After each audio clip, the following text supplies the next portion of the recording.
Welcome to another episode of Making Billions. I'm your host, Ryan Miller, and today we have an amazing guest, my friend, Steven Huttler.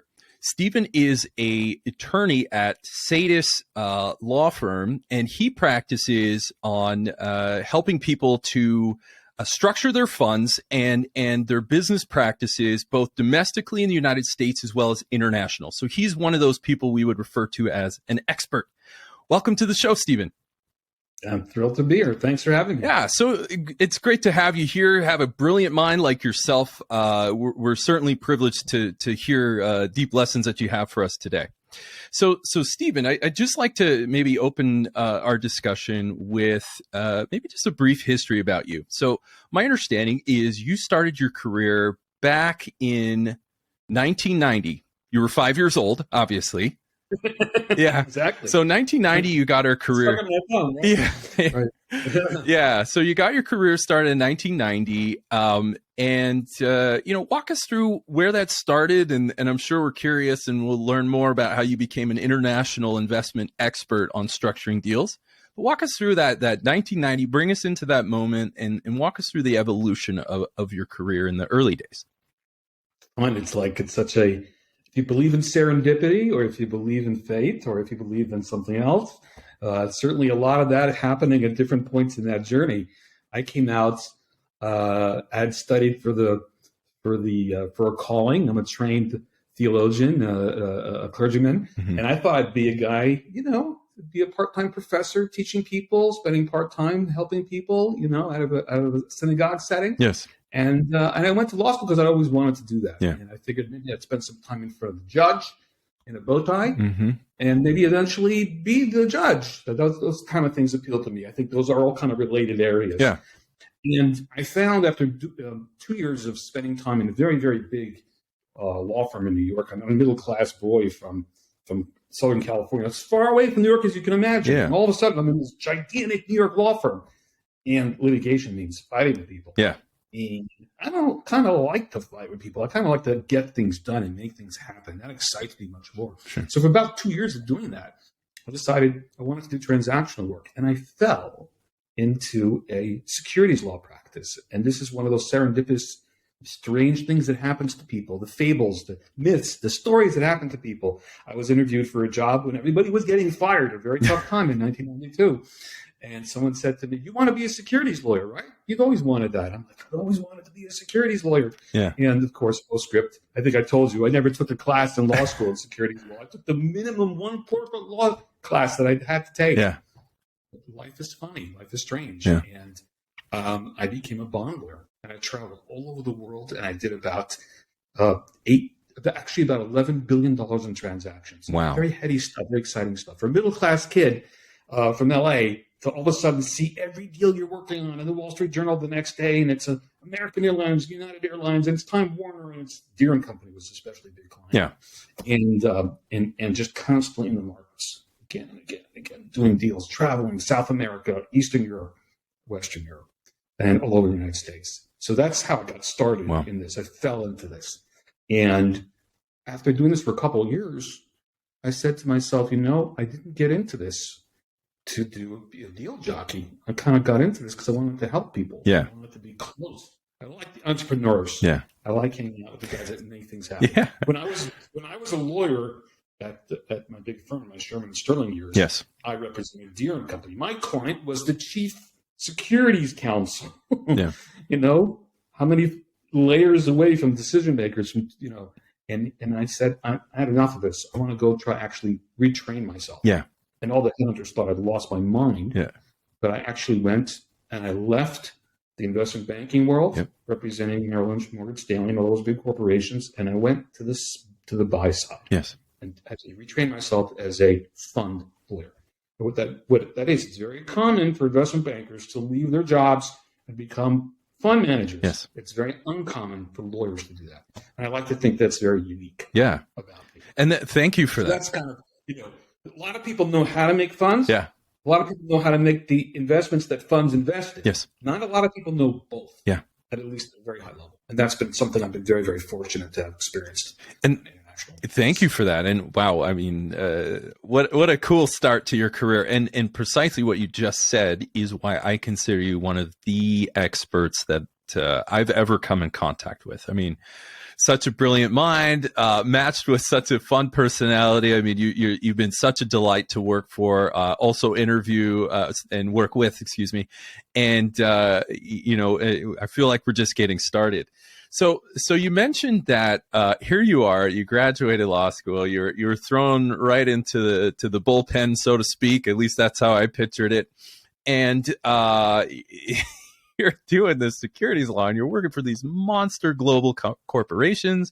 You're flying around globally. You're doing these massive deals. You're really cutting your teeth into high finance early in your career. So that really, although that's not what you expected, what a delightful surprise, and lucky for me and all our listeners, because we get to now benefit from that knowledge that you did starting in the 90s, early 90s. So now that you kind of brought us up to speed, tell me about, you said you did $11 billion of deals. So yeah. I remember you and I were chatting before this call, and you mentioned something about you did one of the first shelf takedowns in U.S. history. And that was like, people didn't even know what that was. And you were able to facilitate a pretty cool transaction and help, be a trendsetter in helping your client achieve things. And you still deliver that high level of service, but you do it today. Can you walk me through a little bit about what a shelf takedown is, what that means for investors, fund managers, entrepreneurs, anyone that would be involved? Maybe walk us through a little bit about that moment and that specific thing. There was a time when everyone who wanted to do a transaction, a big offering through the SEC, a public offering, they had to go to the SEC with the registration statement and say, please, SEC, please look at this prospectus for this gigantic deal and bless it and say it's okay and we can go to market with it. Yeah. In the late 80s, early 90s, the technology, the securities technology started to evolve. And someone had this kind of neat idea where you could put a whole bunch of different kinds of securities and register them in advance. So American Airlines, for example, if they wanted to issue debt or equity or pass-through certificates or preferred stock, any kind of strange thing that they could think of, they would register it all in advance. That's called a shelf. Yeah. And a shelf takedown is when you actually do a transaction. You take it down from that registration. You take advantage of the SEC's blessing of the shelf. Yes. And what we did that was really unusual was we did, I think, the very, very first large equity transaction for a massive corporation. Yeah. I believe it was Deere & Company back in 1994. Very, very exciting to be involved in something like that. And, one thing about a practice like that is almost every day you're doing something new that's never been done before. The biggest deal that has ever been done in the railway world. And, if you ever saw the famous movie, I like to call it my practice was Planes, Trains, and Automobiles. Yes, John Candy, absolutly. One of my favorite movies. The legend, yeah. So I did a lot of that kind of finance, and it's heavy-duty stuff. But it's if you got the patience for it and you're ready to work through it, it's very, very it's terrific training to understand how the financial system works for very big assets. Yeah, and boy, it can seem like a quite a labyrinth, especially, we do good deals. We want to comply with the rules with the SEC and the international, if that's the case, and we'll get into that in a minute. But overall, unwinding that complexity with the SEC, with domestic funds or investments or what have you, anyone that's dealing with SEC, with raising capital, whatever it is, can get a little complicated. And so hiring anyone, especially with your background, is always a treat to because this is important stuff that we're covering.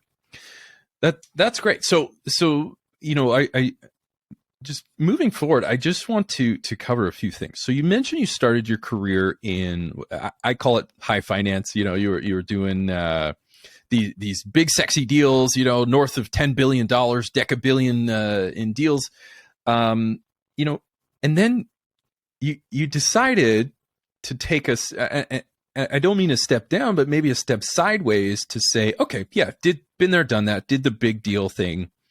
got a lot of experience for a long time, did a lot of that. And now you're bringing it to the entrepreneur class. Right.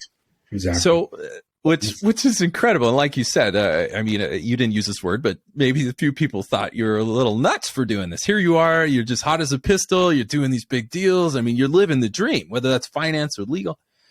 What made you decide to go from high finance and then bring that experience to the entrepreneurs, the venture capital world on funders and founders?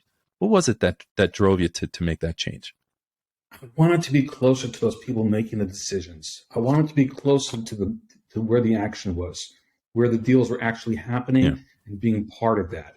And I maybe, participate in it, which I have in certain ways, more than most lawyers. That really excited me as much as doing the gigantic deals. The gigantic deals was a very heady experience, like I said, for a middle-class kid. But, when you're dealing with other lawyers or even very talented investment bankers, they're not the ones that are actually making the money. Right. They're kind of, just the ones that are taking advantage of the people that are making the money. Right? They're supporting. They're making the money. Yeah.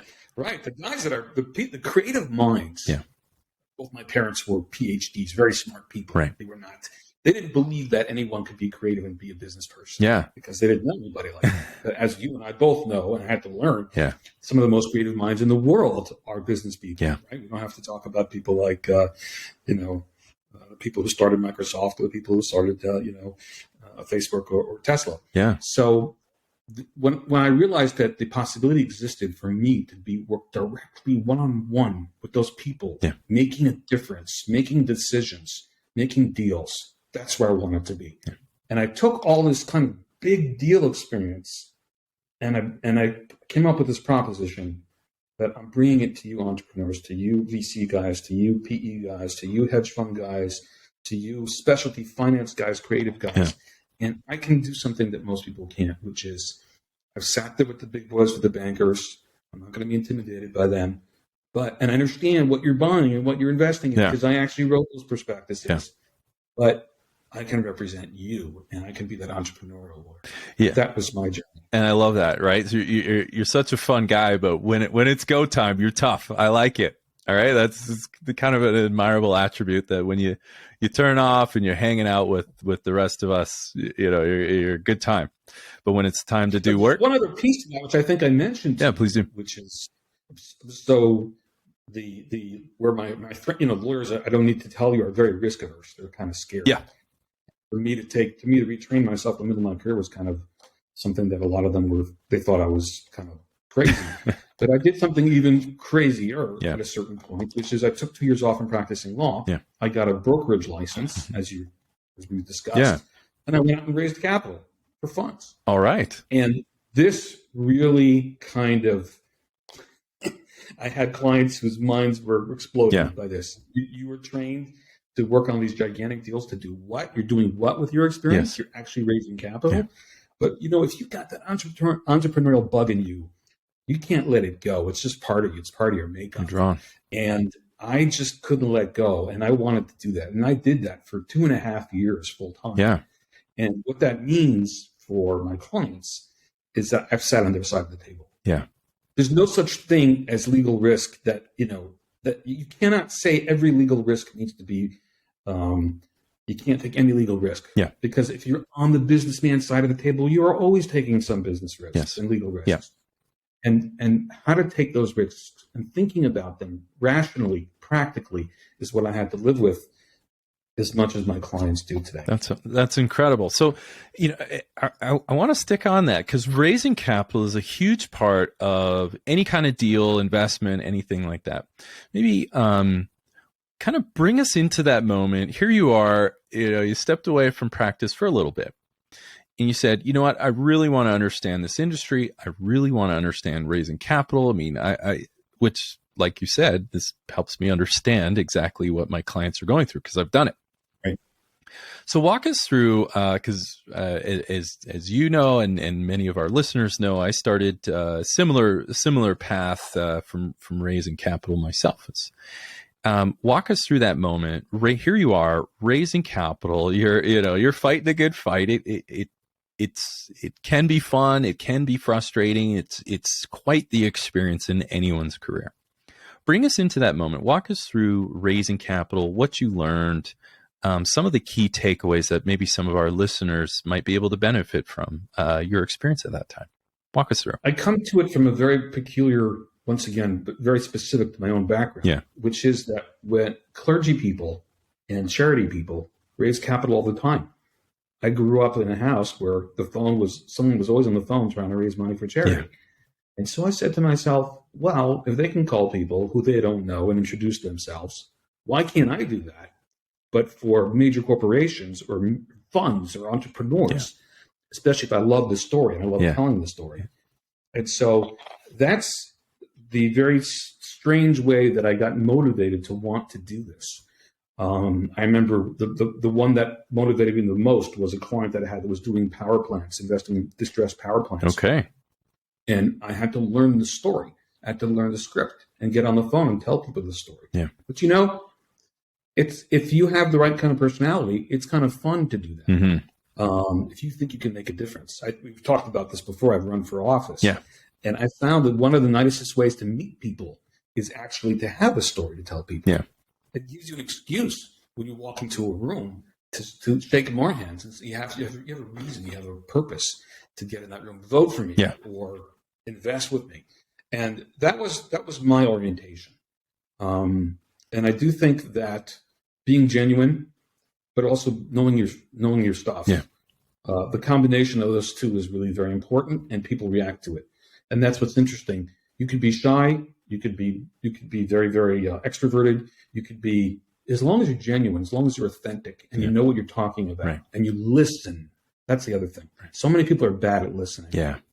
And I would say those are the things that I learned from that period of time that I was raising capital, and I would really encourage people to internalize. I love that. And I would echo the same. And many of our guests, this is great. Everybody I talk to and we bring on the show actually all say the same thing, that listening is probably one of the biggest things that has helped them in raising capital. Not only listening, but listening with compassion, right? You run for office. I mean, there's a level of compassion. Maybe some would argue that, but it depends on the candidate. But I would say, you do have to care about your society and things around you to be able to do that. And also want a brighter day for yourself and your clients. And so, you strike me as someone, this is a saying that I have at my company and as well as throughout my career is people work is more important than paperwork. And, I would say you're kind of that embodiment where, you're an attorney, so paperwork you're no stranger to, but you seem to have this not only the knowledge, but the compelling edge where you understand how to connect to people, right? You're saying, look, I can raise money. I like talking to people. I can shake hands. I'll run for office. And it was always about people work, managing your clients, doing some people work. Would you agree? Yeah.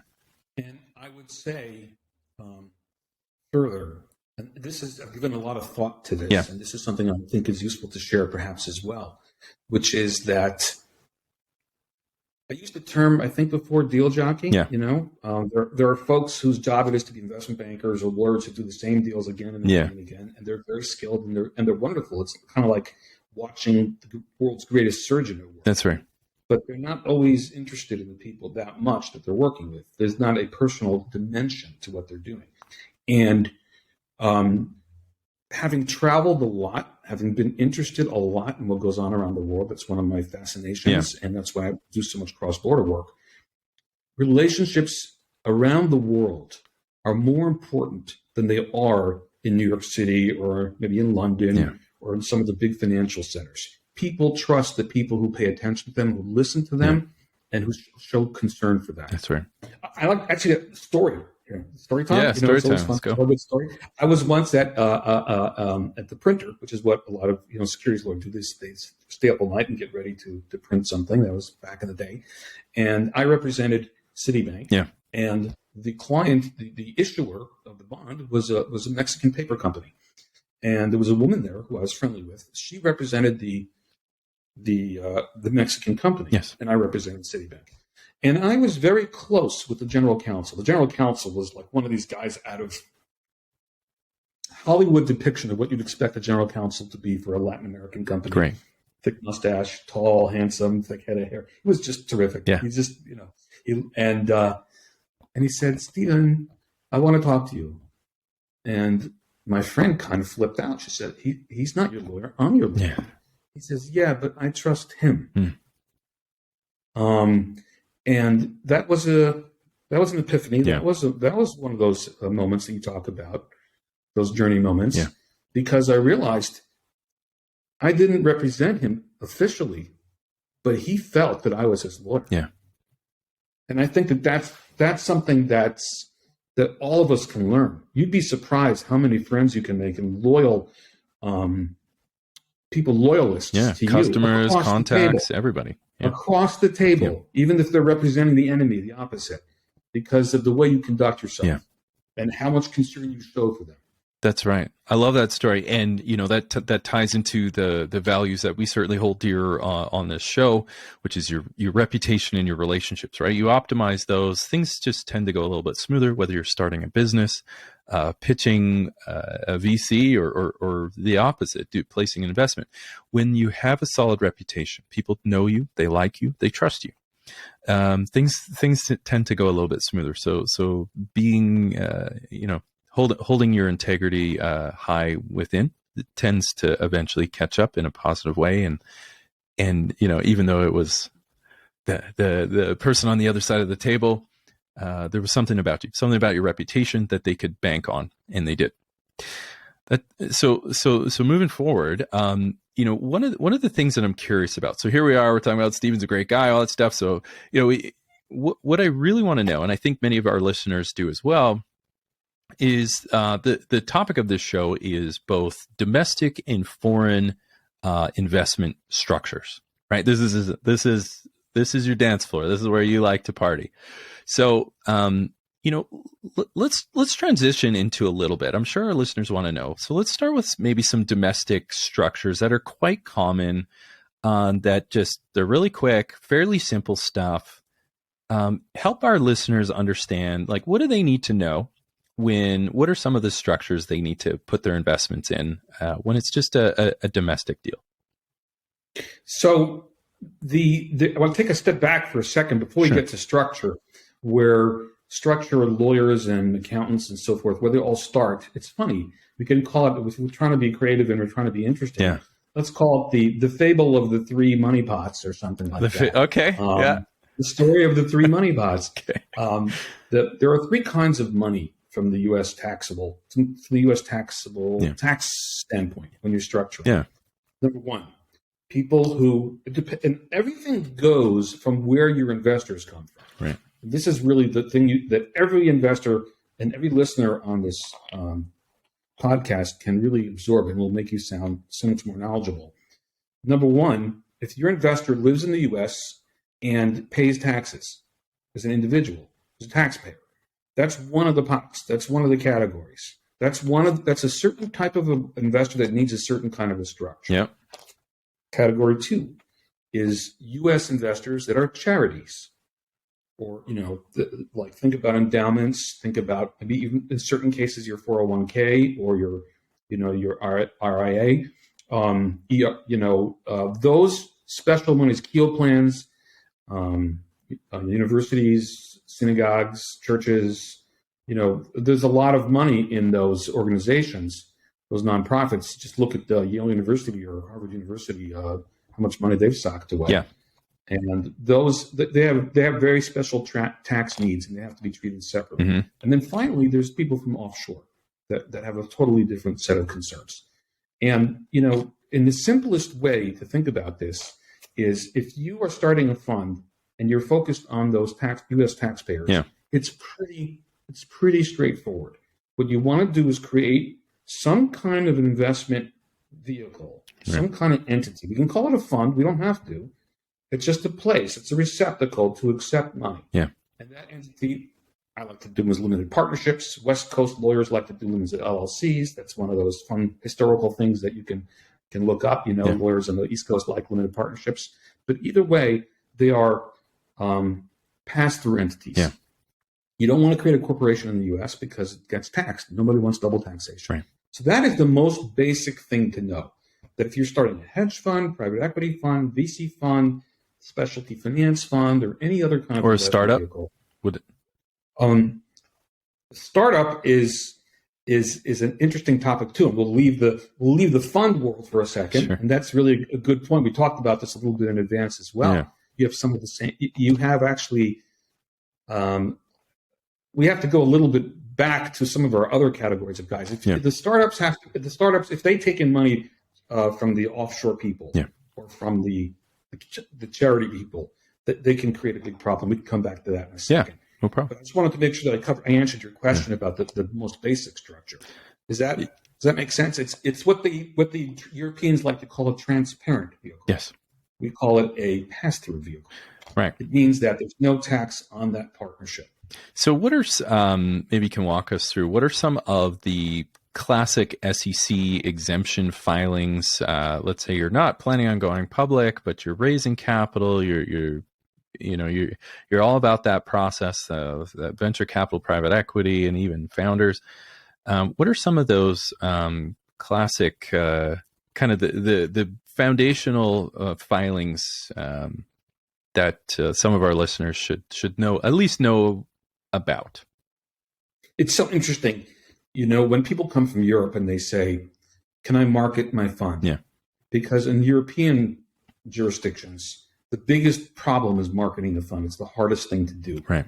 And if you want to go into Europe, it's something you have to know. Yeah.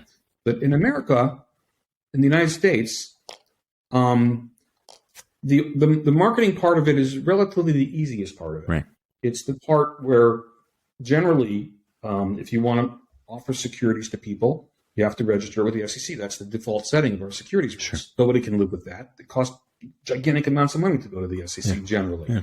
And gigantic amounts of money to deal with lawyers that are SEC lawyers. Yeah. So they rely on private placements. And private placements are relatively simple to accomplish. Yeah.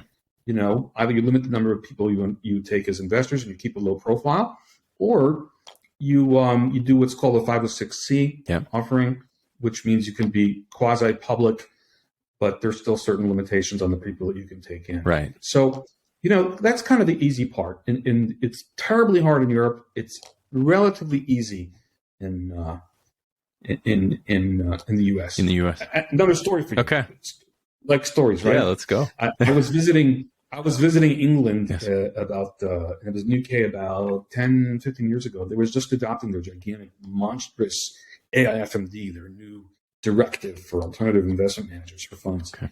And my regulatory partner was droning on about this rule or that rule. And I kind of interrupted him and I looked at everybody in the audience and I said, you know what? If you guys adopt these rules, you're going to be 10 times as hard to do business as it is in the U.S. Yeah. Everyone's afraid to come to the U.S. Everyone's in the U.S. is litigious and this and that. It's actually a lot easier to start a fund in the U.S. right now than it is anywhere in Europe. Awesome. Yeah, no, there's certainly stark differences. And because of that, that's where people like you help people like me and many of our listeners to navigate if you're raising capital or whatever that might be. So if you'd like, we could touch on some of the other issues, though. Sure. For our clients, in knowing what it is. The marketing part, as was just discussed, the ability to offer the securities, as we said, is pretty easy in this country. Right. The other concerns that people need to watch out for, and they're not terribly hard either, are, I call it an exemption practice. Yeah.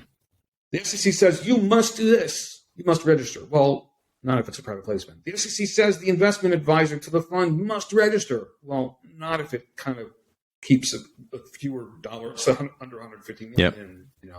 Yep. The SEC says every investment fund has to register with the as a 40 Act fund, which costs $1 million. Yeah. Well, not if you have less than 99 investors. So it's an exemption practice.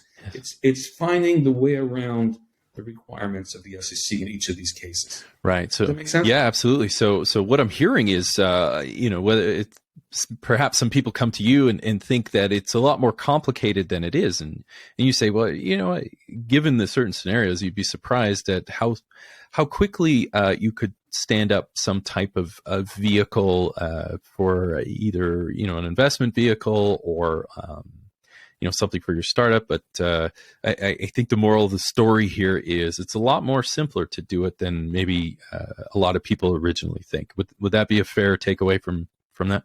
Absolutely. Yeah. I think that, and from doing so much cross-border work, which is one of my great loves, we talked about that. Yeah. I love doing things with people around the world. I love to tell people what I told you just a moment ago, which is, hey, you think the U.S. is litigious and crazy. Well, it is kind of litigious and crazy, but it's a lot easier to start a fund here than it probably is in your country. Yeah. Yeah. And they're always shocked. Yeah. And they say, wait, how much money does it cost to start a fund? Yeah. And how much time and how many filings? Right. And I say, yeah, it's not as much as you think. And they're always surprised. Yeah. Well, because, and especially, going to a lawyer, you kind of think that's a little expensive, but really the knowledge you get can save you hundreds of thousands, if not millions, dare I say. So it is wise practice of bringing someone with your mind into whatever deal people are working on. Would you agree? Yeah. And trying to keep up the story thing, right, to make things interesting. I seem to recall that when someone did an analysis of why hedge funds fail, the leading reason obviously is because of performance. The second leading one is because they can't raise money, right? But another really after those two, probably the biggest reason is operational, and legal mistakes that people make. So sometimes they can't be fixed. I got another story. Yeah, please. Here's one. I love this one because it's so bright in illustrating a certain point. People often come to me and say, okay, it's not that hard to make a fund, but we want to negotiate our deal between ourselves. There's a couple of us managers here. Principals. What's our deal going to look like? Yeah. Those papers can be very simple or very complicated. And there are cautionary tales on both sides. I once represented a client, I'm sure many lawyers have, where they argued and spent tens of thousands of dollars negotiating an operating agreement that would describe how they would share their winnings if they were all successful. Right. And what happened if somebody got sick or someone died or got divorced? What do you think happened? Yeah, I'm assuming nothing good. Exactly. The fund never got off the ground. There you go. So, they spend all this time and all this money. Now, the other side can happen. It doesn't happen as often, but it happens. Yeah. I had a client, I kid you not, I love this one. A client had $1 billion under management. Yeah. They had succeeded very quickly with a very intellectual, sophisticated debt strategy. Yeah. And the principals came to me and said, we can't agree on what we agreed on as to what our deal is. Uh-oh. Right? So I think having lived through all these wars is important. Yeah. And the reason why I like juxtaposing these two stories is because it shows that there's not always exactly the right answer. Yeah. But knowing that these two possibilities could exist helps people make decisions about how much they want to put into the effort in advance. That makes sense? Yeah, absolutely. So thank you for that. And, one of the things I just want to go back. You mentioned that sometimes something, I believe you said was a 506C is something that perhaps might be a good vehicle, right? Like you said, it's different for everybody and they just, it depends. You got to have a conversation to figure out. Are there any other exemption filings outside of a 506C that you tend to see pop up that tend to be the more go-to in addition to that one? Going back to what I said earlier, remember the 506 addresses the whole issue of how you make an offering. Yeah. And, what are the exemptions from having to register that often with the SEC? Mm-hmm. You're trying to think about it kind of a little bit, conceptually. That's the fund itself, right? That's the fund making the offering. Now we got to think about, what about the investment advisor, the person who's advising that fund, that entity? Yeah. How does it get out of having to register with the SEC? Right. And there's a very common filing called an ERA filing. Okay. It's funny because it has totally different meanings in the larger political world. Yeah. But it stands for an exempt reporting advisor filing. And that's one of the most common filings that the investment advisor, not the fund, the advisor to the fund, files with the SEC saying, hey, SEC, I'm exempt from having to register. Here's my file. Here's my report. My filing showing that I'm exempt. Awesome. And what's the consequence if someone doesn't register that? What are some of the? I really want to drive home for our listeners of saying, like, do I need it? Is that a nice to have? Like, what does that really mean to me? Why should our people in the finance world or otherwise care about that?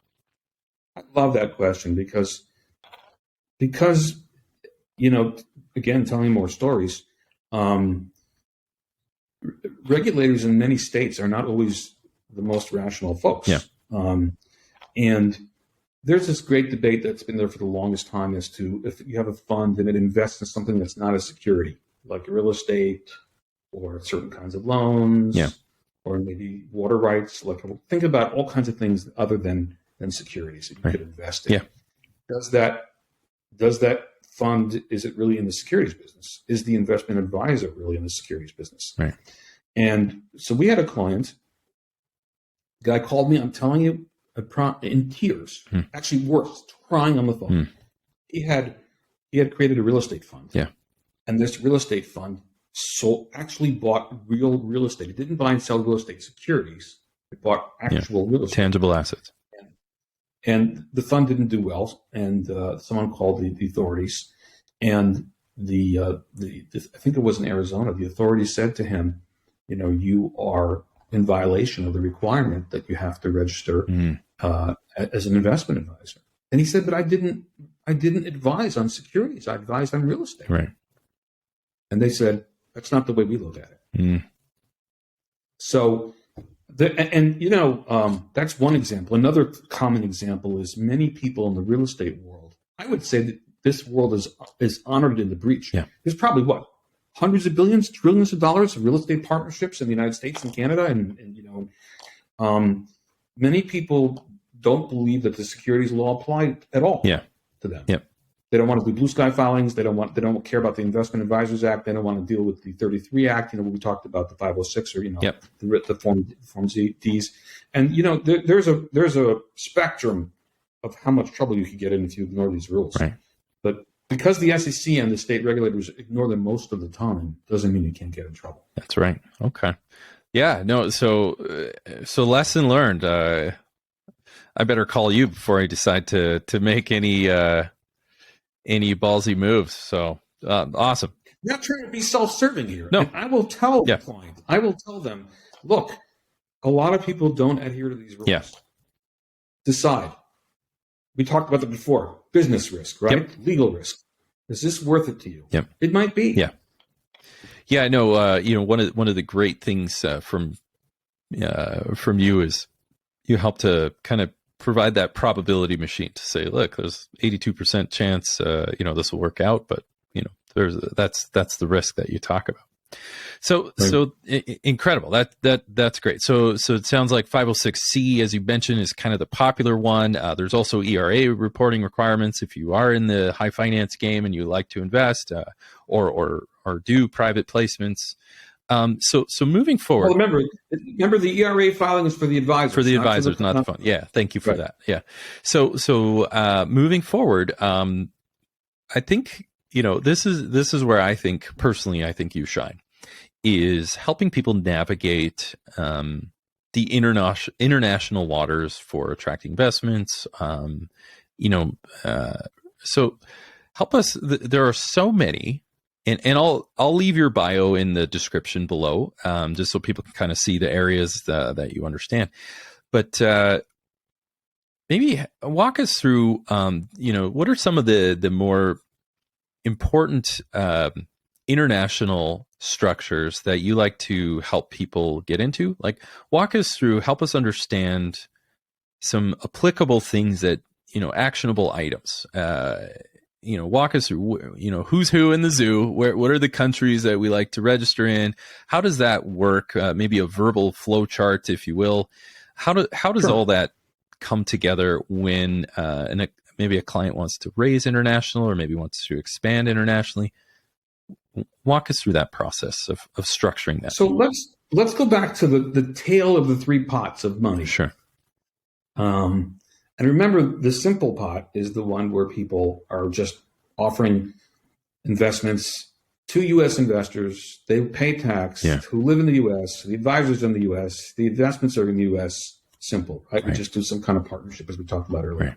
What drives us overseas? Why does anybody need to go overseas? Because that drives where you're going to go overseas, right? Yeah. Two things that drive people overseas primarily, although the tax lawyers would say that I'm simplifying things a lot. But I like to think that if you understand these two concepts, you really can grasp this. It's almost like a public policy thing. We talked about this. Remember, I try to illustrate this with the most simple example.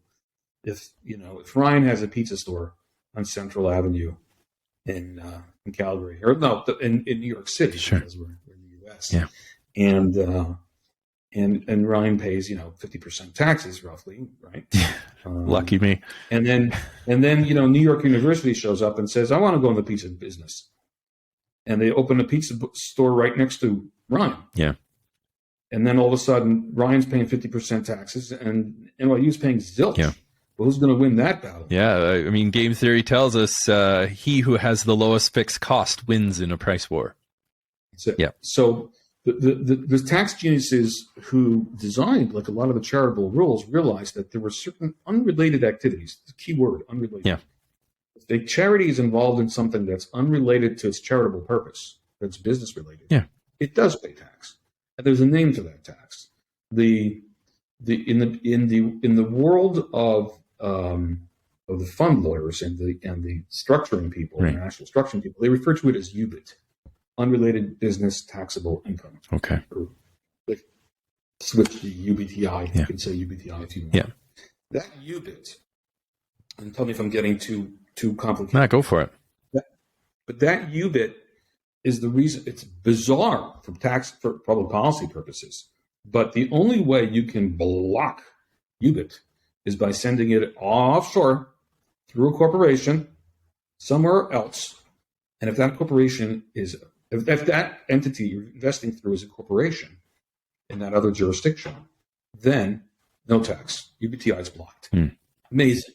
We've encouraged trillions of dollars, and this has happened, to go to BVI, Cayman, Bermuda, Guernsey, Ireland, and all these, and Luxembourg and so forth. Yeah.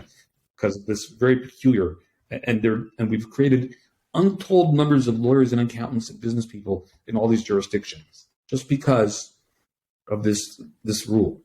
And all this money flows out and comes right back to the U.S. through these corporations. So that is the first structure. The first basic structure that you have in an offshore jurisdiction is a fund that looks no different necessarily than the fund that's in the U.S. that you created. Yeah. However, it's a corporation for U.S. tax purposes. Right. That blocks the UBTI. So there is, in a sense, double taxation, but the whole reason you're in a foreign jurisdiction is because you're in a tax haven where they don't charge taxes. So that is the main reason. Sounds bizarre, but that is the main reason that U.S. people create offshore funds, not for you offshore investors, but for U.S. investors that have this sensitivity to UBTI. So how does that impact? That's wonderful. I think that's the right amount of simplicity, but also being thorough. So continuing with that thought, so this is beneficial to, if you're a U.S. fund or investor, whatever that is, having that, let's say Cayman Islands. All right, that's popular. Having that helps to reduce tax liability in a very legal way. What about if you're raising capital, say from Europe, right? A lot of money in Europe, a lot of smart, brilliant, beautiful people there who love to invest as well, but very different rules. How does say a U.S. or North American investor, just to include my friends from both sides of the border there, how people who are driving that forward? What about raising capital in Europe for U.S., Canadian, Mexico investors? Maybe walk us through just a basic example of that. Yeah. And this is like that little speech I gave back in whatever it was, 2012 in London, when I got all passionate as I do and lectured everybody in the audience. You guys are making it so hard, it's going to be harder than the U.S. That's right. The Europeans have a a European-wide system.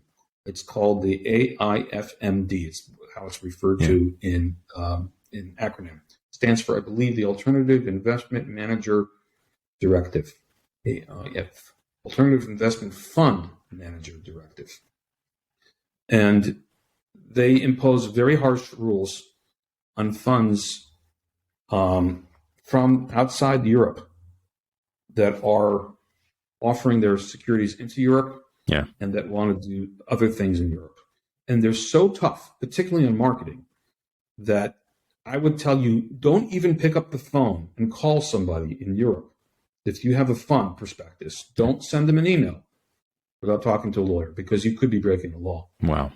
So it's serious business. They don't play around on the other side of the pond.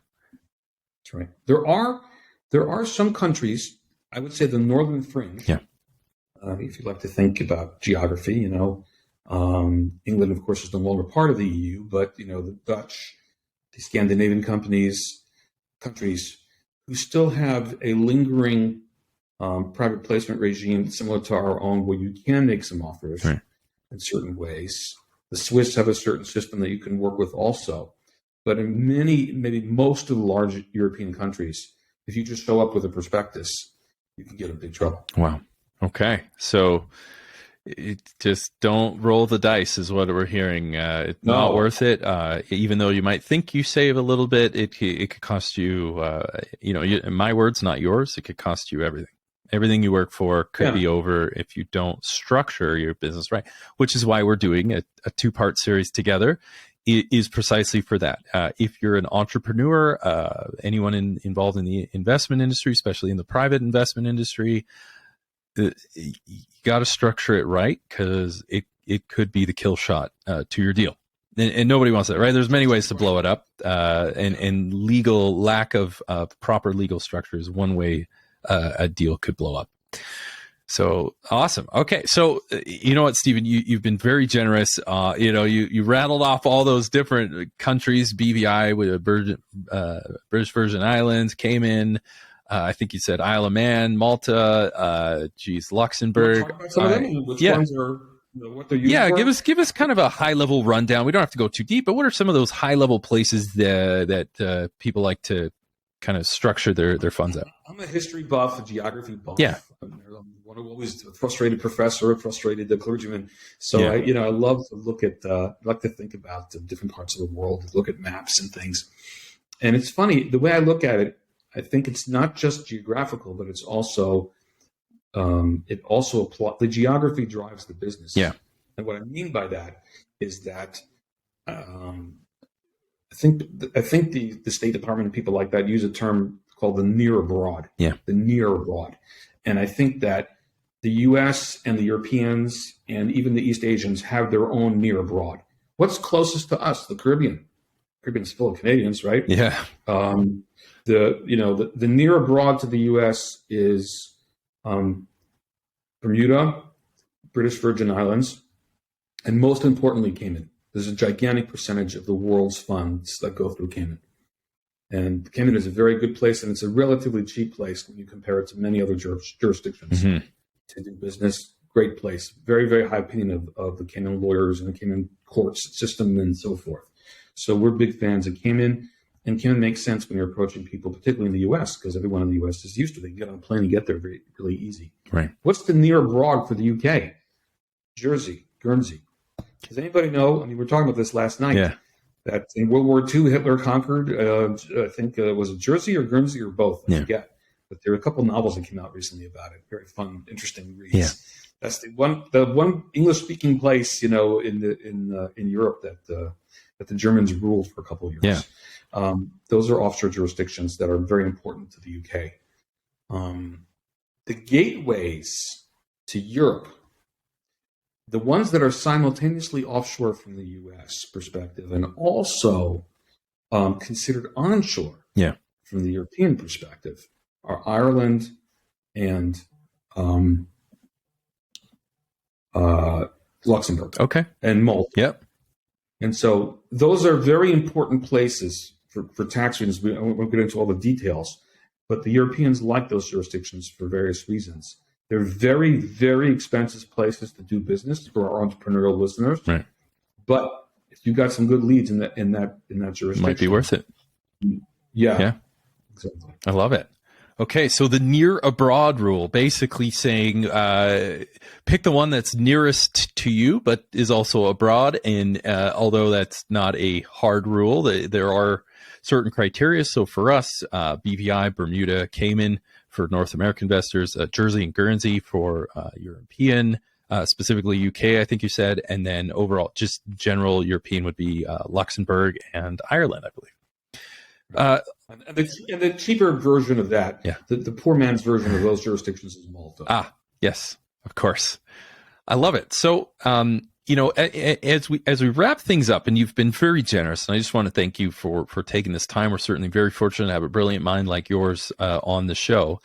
To recap domestically, you said, 506C is a nice exemption filing, but, don't take that at face value. You really need to talk to your professional about any of this stuff that we're talking about for sure, right? This is just our opinion, our legal disclaimer, always clarify with your tax and appropriate attorneys and anyone else on that deal. But, we talked about the near abroad rule. We talked about for domestic funds, it seems like 506C is a better one. I know there's Regulation A, Regulation CF that other people can look up on their own time if they're that interested on what fits for them. And then our European friends and listeners also, I got a few nuggets as well. So one final question, Steve. We've been through a lot. We've talked about your experience in growing up and how it led you to high finance, and then you bring that into the entrepreneurs and your clients, and then international. So this is more for Steven Huttler, the individual, not the attorney. You've achieved a lot of great things, in my opinion. So I've asked this before. If you couldn't leave any of your money, but only the principles on how to make it and how to achieve the greatness you've achieved to your kids or your loved ones, what advice would you give them in place of your money? I love the question. Before answering it, I just want to thank you for giving me this opportunity and mention how important it is for fund entrepreneurs and investors that are starting all kinds of investment vehicles to have a person that they can talk to. Yeah. It's not just legal. Yeah. There's a lot of knowledge. I like to think I have a lot of it, but it's not all of it. And, I've been so privileged to have met you and to see people that you've worked with, your mentees. It's just, you've done great things Thank you. With them. And I think anyone who has a chance to work with you is lucky as well. Oh. And I really mean that. So that's very sincerely expressed. You're very kind. Thank you. Your question is almost, it's the way I look at it with my religious instruction and background is a quasi-religious one. But I actually think that there's a lot of practical, there's a way in which you can do good by doing good, in my opinion. Yeah. This is the way, what I found was worked for me. And the type of person that I've seen that's successful, that I admire the most, this has worked for them too, which is share, give, and don't always expect to be paid back by those folks. It sounds obvious. I tell my kids, you be incredibly courteous to every single person you ever encounter. I don't care if it's the doorman in the building that you're walking into, the person delivering a sandwich to you, the bank teller. Number one, it's the humanistic, correct thing to do. Number two, and people are so unaware of this, at least they act unaware of this. It's so foolish because if you make people your friends, they will go out of their way for you so often. Yeah. Right. And there is this notion, I think, that when you are operating at an extremely high level in finance, in business, in the law, that you have to maintain a certain persona that is extremely proud and imperious and does not allow you to show who you really are, and to act in a way that is kind and that helps people. And I have found in the long term that what works for me, worked for me for many decades, is going out of my way for other people. It's just that simple. Yeah. And, it's no excuse. It's no way to get around from hard work, from having to be tough when the circumstances require it. But circumstances very often don't require it. And in fact, many circumstances require the exact opposite, as the story illustrated before with my Latin American general counsel client. Yeah. Karma that people always talk about doing good and it comes back to you is true. Yeah. I've seen it over many decades, and I tell people, and I tell my kids this, but I tell everybody this. Help people, someone will help you back. Yeah. Goes round and round. That's beautifully said. So, well, just to summarize on closing statements of everything you just said, Steven, be generous, share, give back, believe that all good things, even whatever it is you put out there, comes back to you. And on a professional structure or note, make sure you structure things properly, whether it's your investment, your startup, whatever that is. Get the right counsel, whether it's you or somebody else. Going international has those tax advantages, which definitely comes in handy when you're ready to grow. Again, work with someone who understands that space, and work with the SEC. And like I said, above all, be generous and give back. Well, thanks. That's so much. Thank you so much, Steven, for coming on our show. That's enough for me, everybody. Follow these principles that Steven has taught us, and you too could be well established in your pursuit of making billions.